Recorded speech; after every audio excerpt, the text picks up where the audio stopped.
আমাকে কুষ্টিয়া 1 আসনে প্রার্থী ঘোষণার জন্য দেশনায়ক তারেক রহমানকে অভিনন্দন এবং ধন্যবাদ জানাই এবং কৃতজ্ঞতা প্রকাশ করছি।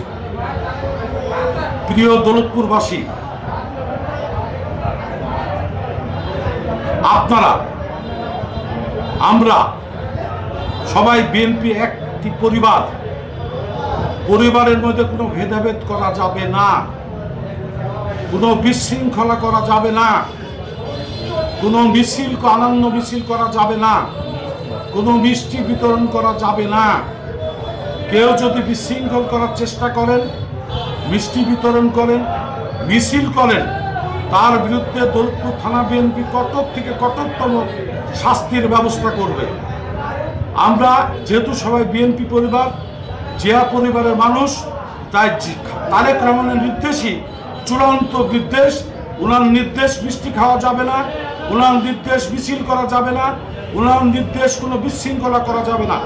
সবাই এখন থেকে আমরা ধানের শীষের পক্ষে ভোট করব এবং দৌলতপুরের আসন আমরা জিয়া পরিবার হাতে তুলে দেব। এটাই হচ্ছে আমার বাংলাদেশ জাতীয় দল জিন্দাবাদ, শহীদ জিয়া অমর হোক, খালেদা জিয়া জিন্দাবাদ, তারেক রহমান জিন্দাবাদ।